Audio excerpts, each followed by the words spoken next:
année, Bruxelles est la capitale de l'Art Nouveau. En parlant d'Art Nouveau, vous connaissez très certainement ce bâtiment emblématique juste derrière moi. Il s'agit du Musée des instruments de musique. Mais à Bruxelles, des bâtiments Art Nouveau, il en existe plein d'autres, comme l'hôtel Solvay, l'hôtel Max Allais ou encore les maisons Horta. Ces bâtiments sont de véritables bijoux architecturaux. Seulement à Bruxelles, l'Art Nouveau, c'est aussi des façades abîmées, des graffitis ternis et des pochoirs repeints.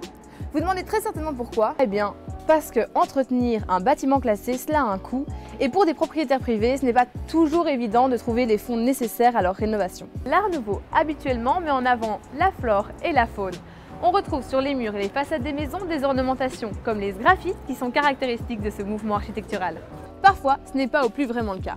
Alors qu'est-ce qui différencie un bâtiment classé d'un autre et pourquoi ce statut ne leur assure pas d'être entretenu? C'est la question qu'on va poser à Sandrine Willings, coordinatrice de la cellule des travaux du patrimoine bruxellois. Alors, qu'est-ce qui différencie un bâtiment protégé? C'est en fait un arrêté de classement ou un arrêté de sauvegarde.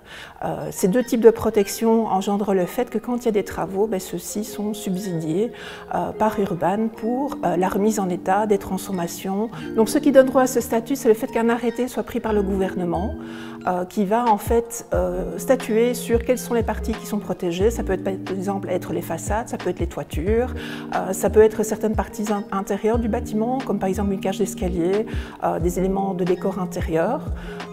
Et donc en fonction de la nature de la protection, il y en a qui bénéficient de subventions comme pour les classements, par rapport aux sauvegardés qui n'en bénéficient pas en fait.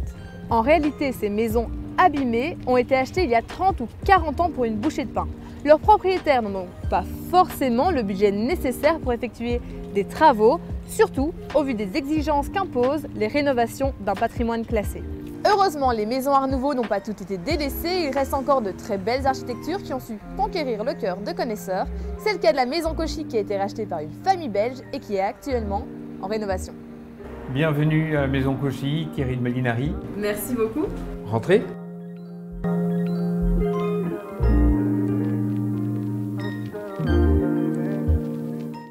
Et donc vous avez acheté plus ou moins il y a combien de temps cette bâtisse? Alors c'était un coup de cœur, il a été mis en vente au mois de juillet de l'année dernière. Okay. On est passé devant, on a très rapidement fait une offre et un mois plus tard, elle a été achetée totalement. D'accord. Et vous avez déjà entrepris des démarches pour justement tout ce qui est travaux, rénovation? Alors déjà, on a commencé par apprendre. On a appris des anciens propriétaires pour savoir quel était l'état de la maison. Il y avait un plan de gestion qui était en cours, donc il y avait des archéologues, il y avait des historiens, il y avait des spécialistes de la restauration qui avaient déjà fait un état des lieux de la maison et qui est toujours en cours aujourd'hui parce qu'effectivement on voit que la façade est belle mais très dégradée. Il y a énormément de choses à révéler, à restaurer à l'intérieur. Et donc tous ces travaux préalables à la restauration sont aujourd'hui toujours en cours. Et donc ces artisans, s'ils sont très spécifiques, ils font un travail très spécifique, comment est-ce que vous les trouvez? Est-ce que quelqu'un vous aide pour les trouver? Alors je suis très fort aidé, je suis fort aidé par une ASBL, la ASBL des Amis de la Maison Cauchy, qui regroupe effectivement des archéologues, qui regroupe des architectes, des artistes, des scénographes, et qui ont évidemment tout un réseau de contacts. Il y a aussi les gens de l'IRPA, on a les gens de Urban, donc il ne faut pas voir les pouvoirs publics comme une entité uniquement subsidiante ou coercitive qui empêche de faire des rénovations, mais ceci, les gens qui sont très connectés. Est-ce que vous pourriez nous montrer des exemples justement de choses que vous savez déjà que vous allez devoir rénover et où il y a des travaux à faire? Alors bien évidemment, ici je vais vous emmener dans ces pièces centrales où il y a 3 semaines, on a déposé un faux plafond.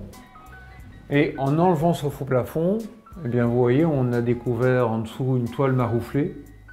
Cette toile marouflée possède encore tous les traits originaux du dessin qu'avait voulu Paul Cauchy.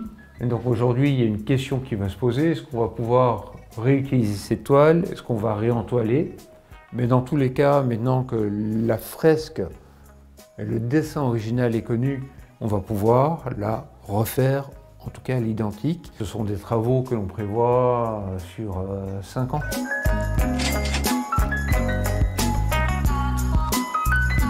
Mais après des années de rénovation et un budget conséquent, les travaux sont-ils Définitivement terminée, c'est la question qu'on va aller poser à Anne Purtron, une architecte en possession de la maison prison.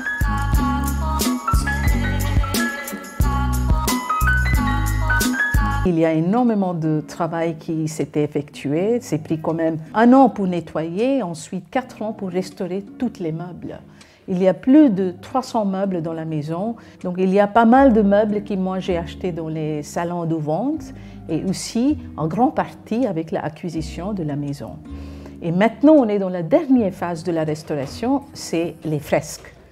Et un jour, bientôt, j'espère, la façade. Est-ce qu'il y a des entités bruxelloises qui vous ont aidé pour le suivi des travaux? Il y a une partie qui en a soutien avec la région, avec les monuments sites, évidemment, mais c'est quand même énorme parce que les grandes parties, c'est toujours pour les propriétaires. Donc il faut préfinancer, évidemment, parce que c'est un système de remboursement. Mais ici, jusqu'à maintenant, j'ai restauré quand même la grande partie moi-même.